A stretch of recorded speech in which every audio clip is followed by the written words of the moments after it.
பறக்கும் இறுதிக்கட்ட பிரச்சாரம். தென்சென்னை நாடாளுமன்ற தொகுதி அதிமுக வேட்பாளர் ஜெயவர்தன் வாக்கு சேகரிப்பில் ஈடுபட்ட போது சென்னை எழில் நகரில் 10,000 சாக்லேட் கொண்ட பிரம்மாண்ட மாலையை 195வது கிழக்கு வட்ட கழக செயலாளர் OMR டி ரவி அணிவித்து உற்சாக வரவேற்பு அளித்தனர். சென்னை எழில் நகர் பகுதியில் அனல் பறக்கும் இறுதிக்கட்ட பிரச்சாரத்தில் வாக்கு சேகரிப்பில் ஈடுபட்ட தென்சென்னை நாடாளுமன்ற தொகுதி அதிமுக வேட்பாளர் ஜெயவர்தன் வாக்கு சேகரிப்பில் ஈடுபட்டார். அவருக்கு எழில் நகர் பகுதியில் 195வது அதிமுக கிழக்கு வட்ட கழக செயலாளர் OMR டி ரவி ஏற்பாட்டில் 10,000 சாக்லேட் கொண்ட பிரம்மாண்ட மாலை அணிவித்து உற்சாக வரவேற்பு அளித்தார். மேலும் சிறுவர்களின் சிலம்பாட்டம் நிகழ்ச்சியோடு சிறுவர்கள் பல்டி அடித்துக் கொண்டு வந்து கம்பை எடுத்து சுற்றி அங்குள்ளவர்களையும் வேட்பாளரையும் ஆச்சரியத்தில் ஆழ்த்தினர்.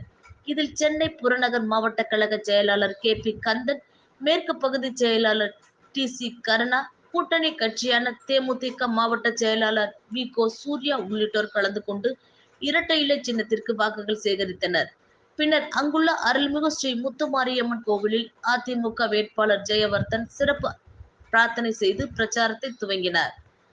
அதைத் தொடர்ந்து ஆள் உயர ரோஜாப்பூ மாலை அணிவித்தும், பூசணிக்காய் உடைத்தும், தேங்காய் உடைத்தும், ஆரத்தி எடுத்து மலர் தூவி பெண்கள் உற்சாக வரவேற்பு அளித்தனர்.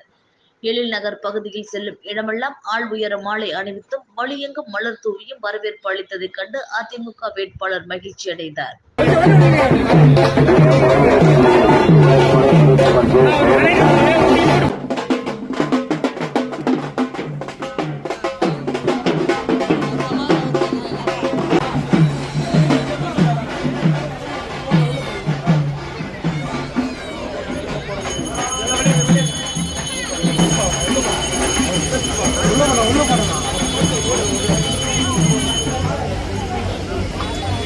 கொஞ்சம் லைட்டா வழி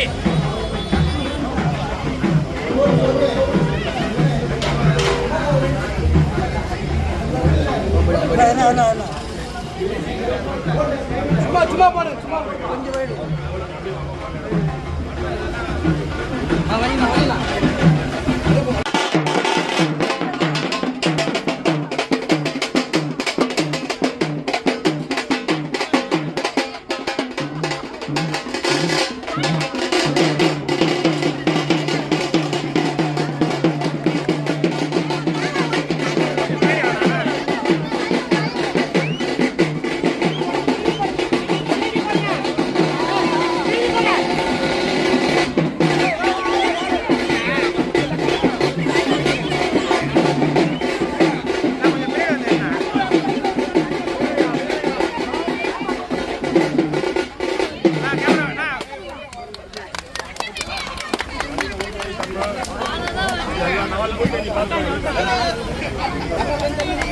ஆள